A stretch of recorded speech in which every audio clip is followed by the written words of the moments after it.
నమస్తే image news కి స్వాగతం. ముందుగా బులెటిన్ లో హెడ్లైన్స్.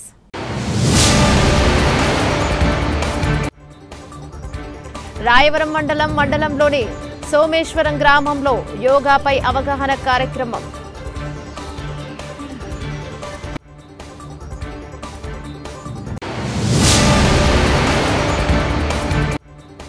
రంపచోడవరం నియోజకవర్గం రోడ్డు విస్తరణలో షాప్ కోల్పోయిన చిరు వ్యాపారస్తుల్ని పరామర్శించిన ఎమ్మెల్సీ అనంత ఉదయభాస్కర్.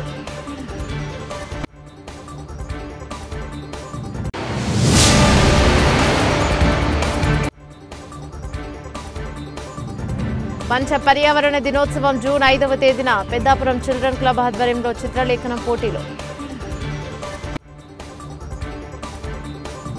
డీటెయిల్స్ చూస్తే డాక్టర్ బిఆర్ అంబేద్కర్ కోనసీమ జిల్లా రాయవరం మండలం యోగా ఆంధ్రాలో భాగంగా మండలంలోని సోమేశ్వరం గ్రామంలో యోగాపై అవగాహన కార్యక్రమం నిర్వహించారు. పంచాయతీ కార్యదర్శి పి వెంకటరత్నం, సచివాలయం 2 కార్యదర్శి ఎం వెంకటలక్ష్మిల ఆధ్వర్యంలో జరిగిన కార్యక్రమానికి అమలాపురం పార్లమెంట్ నియోజకవర్గ టీడీపీ ఉపాధ్యక్షుడు వైఆర్కే పరమహంస ముఖ్య అతిథిగా హాజరై మాట్లాడుతూ యోగా ప్రతి మనిషికి జీవితంలో ఒక భాగం కావాలన్నారు. పరిపూర్ణ ఆరోగ్యానికి ప్రతి ఒక్కరూ యోగాసనాలు వేయాలన్నారు. ఈ పీటీ జగదీష్ యోగాపై అవగాహన కల్పించడంతో పాటు కార్యక్రమానికి హాజరైన వారితో యోగాసనాలు వేయించారు.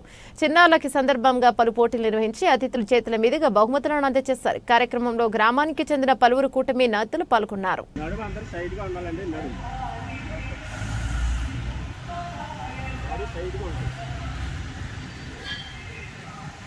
అందరూ ఒకసారి అందరూ ఐస్ కళ్ళు మూసుకొని అందరూ ఒకసారి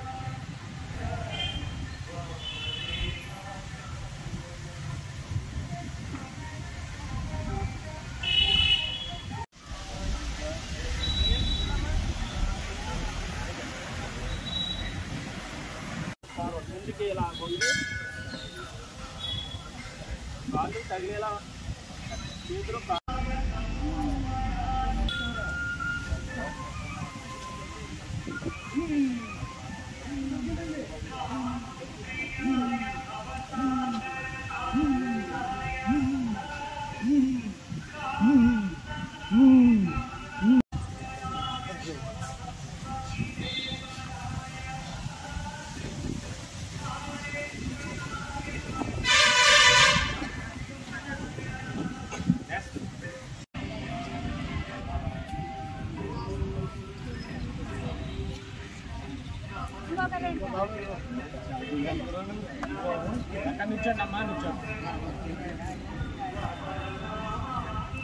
అల్లూరు జిల్లా రంపచోడవరం నియోజకవర్గం రోడ్డు విస్తరణలో షాప్ కోల్పోయిన చిరు వ్యాపారస్తుల్ని పరామర్శించారు ఎమ్మెల్సీ అనంత ఉదయభాస్కర్. ఎమ్మెల్సీ అనంత బాబుని చూడగానే కన్నీరు పెట్టుకుని తమ గోడుని వెళ్లపొచ్చుకున్నారు. నిరాశ్రయులు రాజధానిలో లేని 100 అడుగుల రోడ్డు రంపచోడవరం అవసరమా అని ప్రశ్నించిన బాబు, ఎంఆర్ఓ ఇచ్చిన నోటీసుల్లో ప్రభుత్వ ఆస్తులు ఏమైనా ఉంటే స్వాధీనపరుచుకోవాలి, కానీ ధ్వంసం చేసే హక్కు ఎక్కడిదని ప్రశ్నించారు. ఉరిశిక్ష వేసిన ఖైదీ కూడా చివరి కోరిక అడుగుతారు. ఇక్కడ భరోసా ఇవ్వకుండా నడి రోడ్డు మీదకి 100ల కుటుంబాలు డాకిశారు.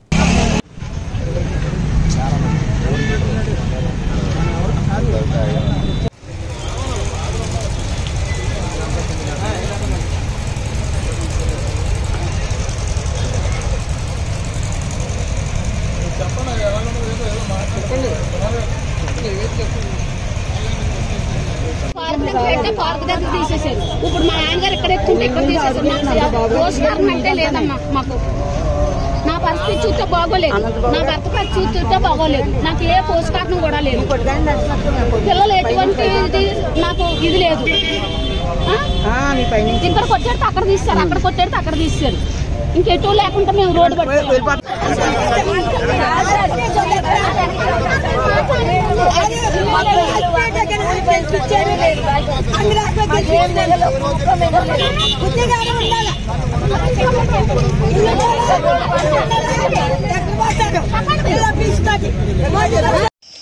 శిక్షించినప్పుడు ఇక్కడ యాక్ట్ రాశారు ఎంఆర్ఓ గారు. అంటే ఈ యాక్ట్ యొక్క ఉద్దేశం రాశారు. లాస్ట్ లైన్ చదువుతున్నాను. ఈ యాక్ట్ యొక్క ఉద్దేశం అంటే notice filing which will be summarily evicted from the land. మీకు తెలుగు కూడా అర్థమవుతుంది అంటాను. అంటే అర్థం ఏంటంటే ఏదైతే ప్రభుత్వ స్థలం ఆక్రమించో దాన్ని మేము ఖాళీ చేస్తాం. ఆ కొరకు ఒకే స్థలం నుంచి ఖాళీ చేయించగలం. ఆర్ అదర్ కన్స్ట్రక్షన్స్ ఎరెక్టెడ్ అంటే ఏదైనా కన్స్ట్రక్షన్ కట్టుంటే or anything deposited there will be whole liable to the forfeiture. అంటే ఫర్ ఫ్యూచర్ అంటే స్వాధీనపరుచుకుంటాం అంతే తప్ప ధ్వంసం చేసే హక్కు ఈ చట్టంలో లేదు. అదే రాశారు దీంట్లో, వాళ్ళు చట్టం వాళ్ళే రాశారు, నేను రాయలే. స్వాధీనపరుచుకోవాలి, స్వాధీనపరుచుకో, నీ సైట్ హ్యాండర్ చేసుకో, దానిలో ఉన్న ప్రాపర్టీ నువ్వు స్వాధీనపరుచుకో. నువ్వు ధ్వంసం ఎలా చేస్తావు? నువ్వు వాళ్ళకి ఆపర్చునిటీ ఇవ్వాలి.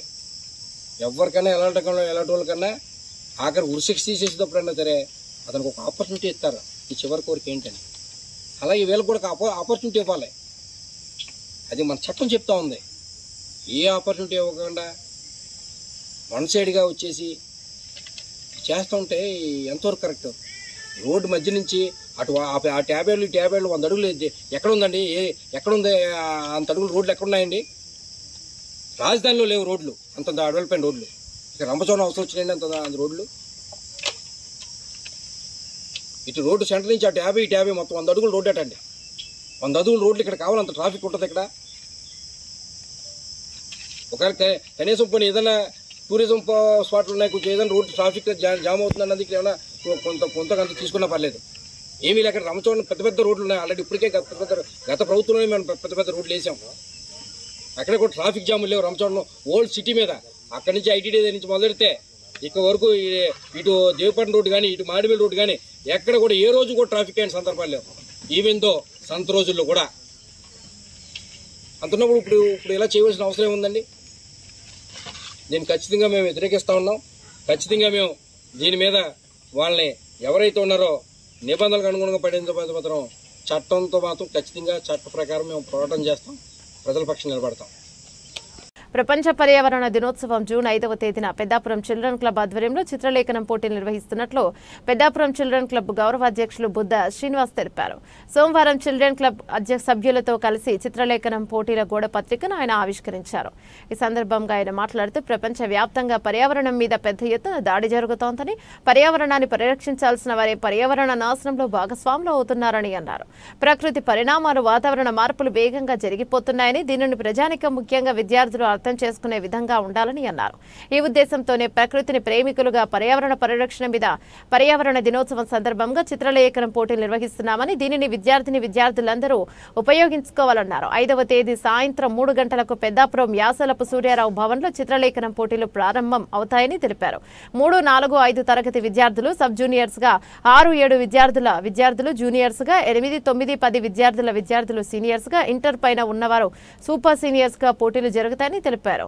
విద్యార్థులందరూ 4వ తేదీ నాటికి రిజిస్ట్రేషన్ చేసుకోవాలని కోరారు. పోటీలో పాల్గొనే విద్యార్థులందరికీ డ్రాయింగ్ షీట్లు ఇవ్వడం జరుగుతోందని, మిగిలిన చిత్రలేఖన మెటీరియల్ విద్యార్థులు తెచ్చుకోవాలని విజ్ఞప్తి చేశారు. పేర్లు నమోదు చేసుకోవాలనుకునేవారు 7901697939 మరియు 9441709187 నంబర్లను సంప్రదించాలని కోరారు. ఈ కార్యక్రమంలో పిసిసి కార్యదర్శి రొంగల అరుణ్, కోశాధికారి కూనిరెడ్డి రవికుమార్, అమృత, నమ్రత, అంజలి, అనుష, బంగారం, సాయి, నాని, లోకేష్, యోగేష్, జస్విత, దారపరెడ్డి కృష్ణ, ఆర్ వీర్రాజు, ఆధరణి మిషన్ అన్నపూర్ణ సహాయనిధి వ్యవస్థాపకులు రాజేష్ కుమార్, దేవత తదితరులు పాల్గొన్నారు.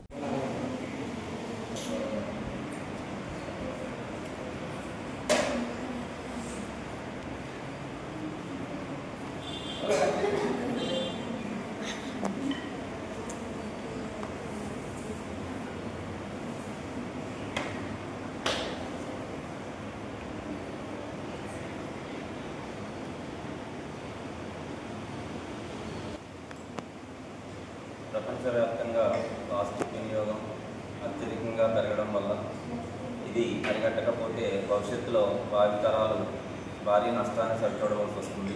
ఈ సందర్భంగా జూన్ 5న ప్రపంచ పర్యావరణ దినోత్సవం సందర్భంగా పెద్దాపురం చిల్డ్రన్స్ క్లబ్ ఆధ్వర్యంలో వరహాలయపేటలో గల స్థానిక సూర్యరావు భవన్లో విద్యార్థులకు చిత్రలేఖన పోటీలు నిర్వహించడం జరుగుతుంది.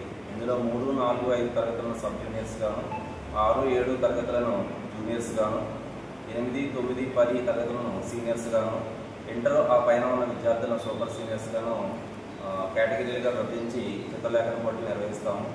అయితే ఈ చిత్రలేఖన పోటీకి హాజరయ్యే విద్యార్థులు వారి యొక్క సామర్లకోట రైల్వే స్టేషన్లో సోమవారం పర్యావరణ దినోత్సవం నిర్వహించారు. ఆంధ్రప్రదేశ్ కాలుష్య నియంత్రణ మండలి రైల్వే శాఖ ఆదేశాల మేరకు స్వచ్ఛ దివస్ నిర్వహించినట్లు స్టేషన్ మేనేజర్ రమేష్ తెలిపారు. ప్లాస్టిక్ రహిత సమాజ నిర్మాణానికి ప్రతి ఒక్కరూ సహకరించాలని రమేష్ కోరారు. స్టేషన్ ప్రాంగణంలో పరిశుభ్రత కార్యక్రమాన్ని నిర్వహించారు.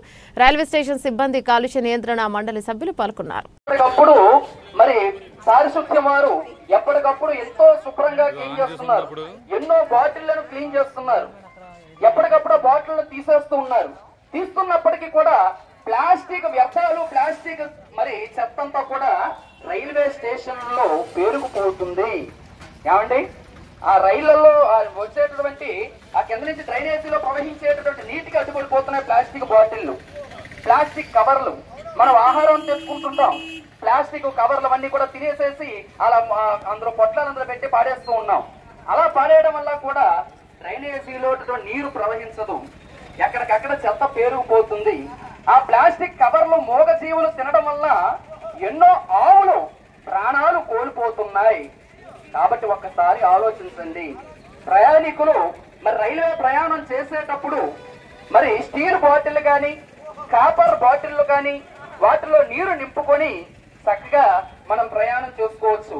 అలాగే ప్రయాణం చేసేటప్పుడు టిఫిన్ బాక్సులు అంటే స్టీల్ బాక్సులు వంటివి మనం వాడుకున్నట్లయితే అవి చక్కగా మరలా ఉపయోగించుకోవడానికి ఉపయోగపడతాయి. రైల్వే స్టేషన్లో కూడా ఎక్కువ ప్లాస్టిక్ వ్యర్థాలు పేరుకుపోకుండా ఉండడానికి దోహదపడతాయి.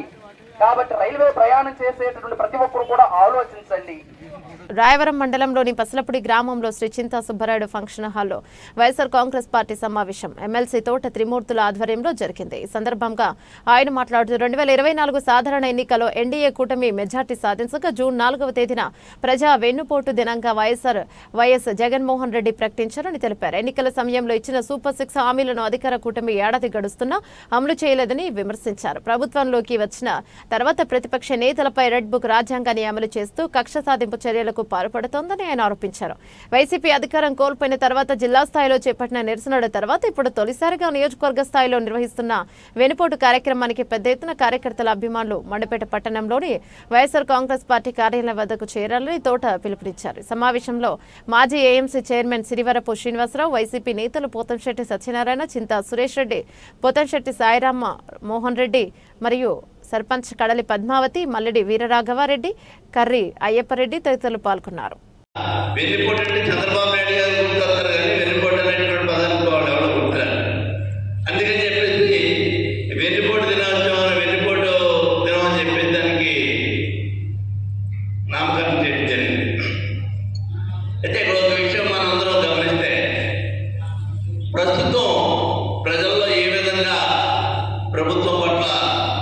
వ్యతిరేకత ఉందనేటువంటిది మనం చూస్తున్నాం. మనం ఆ రోజు ఎన్నికలకు ముందు జగన్మోహన్ రెడ్డి గారు ఏదైతే చెప్పారో చెప్పినట్టు తప్పకుండా చేసినటువంటి వ్యక్తి జగన్మోహన్ రెడ్డి గారు. ఆయన చెప్పినట్టు చేశాడు, చేసేదే చెప్పాడు. చేయలేని చెప్పంటే కూడా మేమందరం పట్టేట్టున్నదని చేయలేని చెప్పొద్దని చెప్పాను అన్నాడు. నష్టం వస్తే రావాల్సిన పార్టీకి, కానీ ప్రజలను మనం మోసం చేయొద్దు అనేటువంటి ఆలోచనతో ఆయన చెప్పాడు. చేసింది కూడా ఏ విధంగా ఆయన చేసినటువంటి కార్యక్రమాలు, పలానా తారీఖుకి మీకు అమ్మఒడి పడుతుందంటే దానికి పక్కన ఉంటాడు. పలానా తేదీకి మీకు రైతు భరోసా పడుతుందంటే దానికి పక్కన ఉంటాడు. అదేవిధంగా మరి బీసీలకి 18,750 రూపాయలు పడుతుందంటే దానికి పక్కన ఉంటాడు. పాపు నేస్తానికి 15,000 రూపాయలు సంవత్సరానికి పక్కన ఉంటాడు. అదేవిధంగా ఈబీసీ నేస్తం అని చెప్పేసి అన్ని వర్గాల్లో ఉన్నటువంటి పేదలు ఎవరైతే ఉన్నారో అగ్రవర్గాల్లో ఉన్నటువంటి పేదలందరూ కూడా దానికి కూడా సంవత్సరానికి 15,000 రూపాయలు చేసి పక్కన ఉంటాడు. వీటికి కూడా ఇది కాకుండా ఫీజు రియంబర్స్మెంట్, పిల్లలు చదువుకున్న వాడికి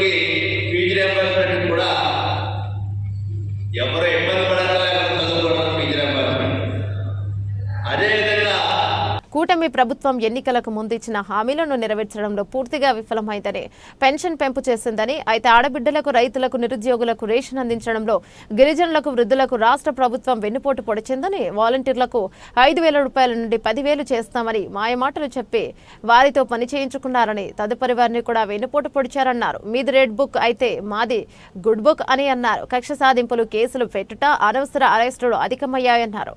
అరెస్టులకు భయపడేది లేదని, తాము ఎవరు ఫ్లెక్సీలను చింపలేదన్నారు. తాను 4 సార్లు ఎమ్మెల్యేగా పనిచేస్తానని, తాను ఒక దైవభక్తుడిగా ప్రతి దేవుడికి పూజలు చేస్తానని తెలిపారు. ఎప్పుడు సినిమాను దగ్గరికి కారులో వెళ్లలేదన్నారు. ఎవరు తప్పులు చేస్తారో, ఎవరు ఒప్పులు చేస్తారో అనేది శ్యామలాంబ వారికి తెలుసు అని, సరైన సమయంలో దేవుడే అని చూసుకుంటారని పూజారిని ఆవహించి అమ్మవారు బాధను వ్యక్తం చేసిన విషయం గుర్తు చేశారు. ఉచిత బస్సు తుస్సు అయిపోయింది అంటే మహిళలకు ఎన్నుపోటు పొడిచారు. ఆగస్టు అన్నారు, పోయింది. ఇప్పుడు ఆగస్టు అంటారు, ఏ ఆగస్టో తెలియదు. ఉచిత బస్సు మహిళలకు గొప్ప అయిపోయారు, మేము ఎక్కడికైనా వెళ్ళిపోవచ్చు. అది కూడా మహిళలకు ఎన్నుపోటు పొడి. అమ్మకి బంధము అని ఎన్నుపోటు పొడిచారు. ఎవరైతే పెడుతున్నారు చదువుకోవడానికి వాళ్ళందరికీ కూడా డబ్బులు ఇస్తామని చెప్పారు. జగన్ గారు ఇద్దరు అంటే మేము ఎంతమంది అది అంతమందికి ఇవ్వమని చెప్పారు. పిల్లలు కనుమని చెప్పారు కూడా, అది కూడా ఇవ్వలేదు. తల్లికి వందనేమో లేదు, ఎన్నుపోటు పొడిచారు. ఆడబిడ్డ నిధి 18,000 రూపాయలు, జగన్ గారు 18,750 రూపాయలు ఇచ్చారు. జగన్ గారు 18,750 రూపాయలు ఇచ్చారు. దాన్ని కూడా ఎన్నుపోటు పొడిచారు. ఎప్పుడు ఇస్తారో కనీసం చెప్పడం లేదు. ఎప్పుడు ఇస్తారో కనీసం చెప్పడం లేదు. క్యాలెండర్ విడుదల చేస్తామని చెప్తున్నారు, కథలు మాత్రం చెప్తున్నారు. అదే ఎన్నుపోటు పెడతారు. కాబట్టి ప్రతి చెల్లి, ప్రతి తల్లి, ప్రతి అక్క ఆలోచించాలి. రేపు రావాలి. మీ గురించే మేము వెళ్తున్నాం. మీకు ఎన్నుపోటు పొడిచారు. బస్సు ఇవ్వలేదు, ఉచిత బస్సు ఇవ్వలేదు, అమ్మక వందనమని మీ పిల్లలకు రావాల్సిన డబ్బులు ఇవ్వలేదు, ఆడబిడ్డ నిధి ఇవ్వలేదు. మీకు ఎన్నుపోటు పొడిచారు. ఇవ్వలేదు కాబట్టి మీకోసం మీ జగనన్న మమ్మల్ని కూడా నిరసన ర్యాలీ ద్వారా ప్రభుత్వాన్ని నిలదీయమని చెప్పారు. అలాగే యువత గడప గడపకి వెళ్ళేటప్పుడు యువత ఉద్యోగం గురించి అడిగేవారు, మాకు ఏటి చేస్తారని అడిగేవారు. మరి ఉద్యోగం ఇవ్వలేకపోతే 3,000 రూపాయలు నెలలు ఇస్తామని చెప్పారు. 12 నెలలు అయిపోతుంది. కబ్జాదారుల నుండి ప్రభుత్వ భూమిని విముక్తి చేసి అర్హులైన పేదలకు పట్టణాల్లో 2 సెంట్లు, గ్రామాల్లో 3 సెంట్లు ఇంటి స్థలమును, ఇంటి నిర్మాణానికి 5 లక్షలు, 2 ఎకరాల సాగు భూమి, టిడ్కో ఇల్లు పంపిణీ చేయాలని, సూపర్ 6 పథకాలు అమలు చేయకపోతే చెలో అసెంబ్లీ చేపడతామని సోమవారం కడప తహసీల్దార్ కార్యాలయం వద్ద జరిగిన ఆందోళనలో సిపిఐ జిల్లా కార్యదర్శి గాలిచంద్ర పేర్కొన్నారు. కార్యక్రమంలో సిపిఐ నగర కార్యదర్శి ఎన్ వెంకట శివ, జిల్లా కార్యవర్గ సభ్యులు Badulla, Sawant Sudhakar, G Madileti Shankar Nayak, Brahmam, K Munayya, Bhagyalakshmi, T Manohar Reddy, T Subbareddy, Shekhar Reddy, Narayana, Battala Arun, Pakirappa తదితరులు పాల్గొన్నారు. రాష్ట్రంలో అర్హులైన పేదలందరికీ పట్టణాల్లో 2 సెంట్లు, గ్రామాల్లో 3 సెంట్లు, నిర్మాణానికి 5 లక్షలతో పాటు అర్హులైన వ్యవసాయ కూలీలకు 2 ఎకరాల సాగు పంపిణీ చేయాలని, ఎన్నికల ముందు కూటమి ప్రభుత్వం సూపర్ 6 పథకాలు అమలు చేయాలని డిమాండ్ చేస్తూ భారత కమ్యూనిస్ట్ పార్టీ సిపిఐ తలపెట్టిన రాష్ట్ర వ్యాప్త తహసీల్దార్ కార్యాలయాల వద్ద ఆందోళనలో భాగంగా ఈరోజు కడప తహసీల్దార్ కార్యాలయం వద్ద ఆందోళన కార్యక్రమాన్ని నిర్వహిస్తూ ఉన్నాం. పాలక ప్రభుత్వాలు ఎన్నికల ముందు ఇండ్లు ఇస్తాం, ఇంటి స్థలం ఇస్తాం, రేషన్ కార్డు ఇస్తాం, పెన్షన్ ఇస్తాం, వాటితో పాటు మౌలిక సదుపాయాలైన రోడ్లు, కాలువలు, వీధి లైట్లు, 24 గంటలు త్రాగునీరు అందిస్తామని చెప్పి గొప్ప మాటలు చెప్పడం తప్ప ఆచరణలోకి వచ్చేటప్పటికీ కూటమి ప్రభుత్వం అధికారంలోకి వచ్చి ఏడాది పూర్తి చేసుకున్నప్పటికీ ఇంతవరకు ఎన్నికల వాగ్దానాలలో ఒక్కటంటే కూడా అమలు చేసినటువంటి దాఖలాలు లేవు. ఇవాళ చావు కబురు చల్లగా చెప్పినట్లు కూటమి ప్రభుత్వం చెప్పినటువంటి పట్టణాలలో 2, గ్రామాలలో 3 సెంట్ల స్థలం అనేటువంటిది ఇచ్చినటువంటి జీవో ప్రకారము ఈ రాష్ట్రంలో ఎవరే గాని అర్హులైనటువంటి పేదలు ఇంటి స్థలానికి నోచుకోరు. కారణం ఏమంటే ఇల్లు స్థలం పొందాలంటే తన జీవితంలో ఎక్కడే గాని తన పేరుతో సొంత స్థలం ఉండకూడదు, ఎప్పుడే గాని ఎక్కడే గాని పట్టా ఇచ్చి ఉండకూడదు. ప్రభుత్వం వైపు నుంచి పోయిన ప్రభుత్వమే జగన్మోహన్ రెడ్డి సచివాలయ వ్యవస్థ ద్వారా 32 లక్షల మందికి 1 సెంటు జాగా పేరుతో మోసం చేశాడని నువ్వే చెప్తివి. తిరిగి జగన్మోహన్ రెడ్డి మంజూరు చేసిన స్థలం కూడా ఇవాళ వాళ్ళకు ఆల్రెడీ మంజూరైనటువంటి లబ్ధిదారుల కింద నువ్వు ట్రీట్ చేస్తానంటే ఈ రాష్ట్రంలో ఎవరు కూడా ఇంటి స్థలానికి అర్హులు కానటువంటి పరిస్థితి. తక్షణం కూటమి ప్రభుత్వం జీవోను ఉపసంహరించుకోవాలి, గైడ్ లైన్స్ మార్చాలి. ప్రస్తుత విధానం ప్రకారం ఎవరైతే ఇల్లు కట్టుకోలేదో, ఎవరైతే అర్హులు ఉన్నారో వాళ్ళందరికీ పట్టణాలలో 2, గ్రామాలలో 3 సెంట్లు ఇంటి స్థలం ఇచ్చి 5 లక్షల రూపాయలు రుణాన్ని మంజూరు చేసి వాళ్లకు సహకరించాల్సినటువంటి అవసరం, బాధ్యత ఉంది. మరి సూపర్ 6 పథకాలలో ప్రధానమైనటువంటిది తల్లికి వందనం అనేటివి. ఎవరు చదువుకుంటే ఇంట్లో ఎంతమంది ఉంటే వాళ్ళందరికీ డబ్బులు వేస్తారని చెప్తివి. 2 సంవత్సరం అకాడమిక్ ఇయర్ అంతా పూర్తి అయిపోయింది. అన్నదాత సుఖీభవ అంటివి. 2 సీజన్లు, ఖరీఫ్ సీజన్ అయిపోయింది, రబీ సీజన్ అయిపోయింది, తిరిగి మళ్ళా ఖరీఫ్ సీజన్ వస్తా ఉంది. అన్నదాత ఆదుకునే పరిస్థితి లేదు, సుఖంగా జీవించేటువంటి పరిస్థితి ఇవాళ లేదు. ఆర్టీసీ బస్సులలో మహిళలు యథేచ్ఛగా తిరగచ్చు అని చెప్తివి, కానీ ఇవాళ లేదు. ఇవాళ గ్యాస్ సిలిండర్ల పైన ఉచితంగా సిలిండర్లు ఇస్తానని చెప్పి 1.25 లక్ష షరతులు పెడితివి, అది కూడా అమలుకు నోచుకున్నటువంటి పరిస్థితి ఉంది. మహిళా సాధికారత కోసము కృషి చేస్తానని చెప్పి చెప్తివి, కానీ ఇవాళ అది కూడా అమలుకు నోచుకునేటువంటి పరిస్థితి ఇవాళ ఉంది. నిత్యము చంద్రబాబు నాయుడు చెప్పే మాటలన్నీ కూడా అన్ని సర్దుకుంటున్నామని చెప్పి చెప్తే గతంలో కట్టుబట్టలతో వచ్చినామని చెప్పి కట్టుకథలు చెప్పినాడు. ఇవాళ సర్దుకుంటున్నామని చెప్పి సరిచేసేటువంటి పరిస్థితి కొనసాగుతున్నటువంటి నేపథ్యంలో అభివృద్ధి అంటే, సంక్షేమం అంటే కేవలం ఇవాళ అమరావతి, పోలవరం అనేటువంటి భ్రమలు కల్పించేటువంటి విధానానికి పాల్పడుతున్నాడు తప్ప ఈ రాష్ట్రంలో ఓట్టేసి గెలిపించినటువంటి ప్రజలు గాని, ప్రజా సమస్యలు గాని, ప్రజల సంక్షేమం పట్టనటువంటి పరిస్థితుల్లో గత ప్రభుత్వం చేసిన తప్పుదాలనే ఈ ప్రభుత్వం కూడా ల్యాండు, శాండు, మైను, వైను మాఫియాను పెంచి పోషించడానికి ఇవాళ సిద్ధపడుతున్నటువంటి నేపథ్యంలో మీ యొక్క వైఖరి మార్చుకోకపోతే, మీ యొక్క పాలసీ డిజైన్ మార్చకపోతే ఖచ్చితంగా ప్రజలు తగిన బుద్ధి చెప్తారని చెప్పి హెచ్చరిస్తా ఉన్నాం. తిరుమల శ్రీవారిని పలువురు ప్రముఖులు దర్శించుకున్నారు. సినీ నటుడు సోనూ సూద్ తన కుటుంబ సభ్యులతో కలిసి స్వామివారి సుప్రభాత సేవలో పాల్గొన్నారు. మరోవైపు నటుడు శుభలేఖ సుధాకర్, గాయని ఎస్పీ శైలజ దంపతులు, justice Duppala Venkataramana, controller auditor general of India Sanjamurthy వేర్వేరుగా స్వామివారిని దర్శించుకున్నారు. తొలుత టీటీడీ అధికారులు వీరికి స్వాగతం పలికి దర్శన ఏర్పాటు చేశారు. అనంతరం ఆలయంలోకి వెళ్లిన వారు స్వామివారిని దర్శించుకుని మొక్కులు చెల్లించుకున్నారు.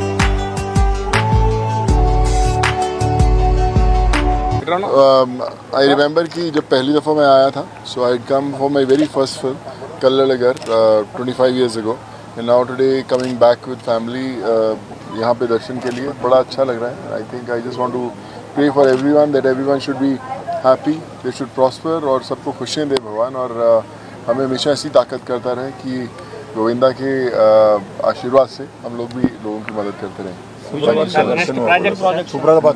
नेक्स्ट प्रोजेक्ट अभी we are starting a film called Nandi, जो मैं एक्ट भी कर रहा हूँ, डायरेक्ट भी कर रहा हूँ. सो सितंबर में शुरू होगा.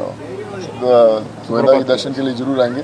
आज सुप्रभातम दर्शन हुए हैं और दिन की शुरुआत हुई है, बहुत अच्छा है. And I pray for everyone in this world. Thank you so much. Thank you so much.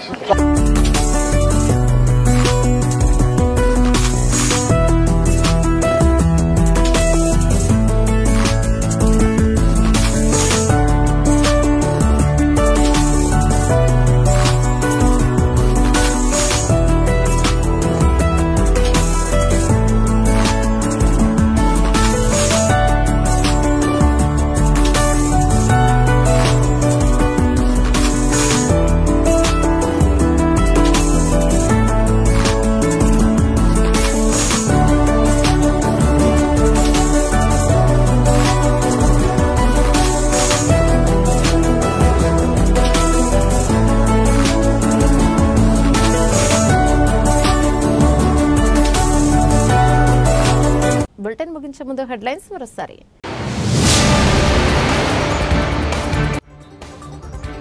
Rayavaram మండలంలోని సోమేశ్వరం గ్రామంలో యోగాపై అవగాహన కార్యక్రమం.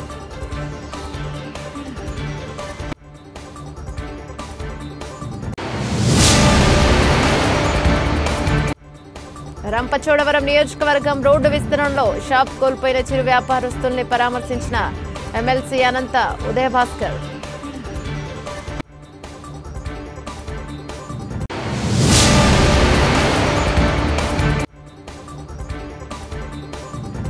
పంచ పర్యావరణ దినోత్సవం జూన్ 5వ తేదీన పెద్దాపురం చిల్డ్రన్ క్లబ్ ఆధ్వర్యంలో చిత్రలేఖనం పోటీలు. ఇవి బులెటిన్ డీటెయిల్స్. మరో బులెటిన్లో మళ్ళీ కలుసుకుందాం. అంతవరకు సెలవు. నమస్తే.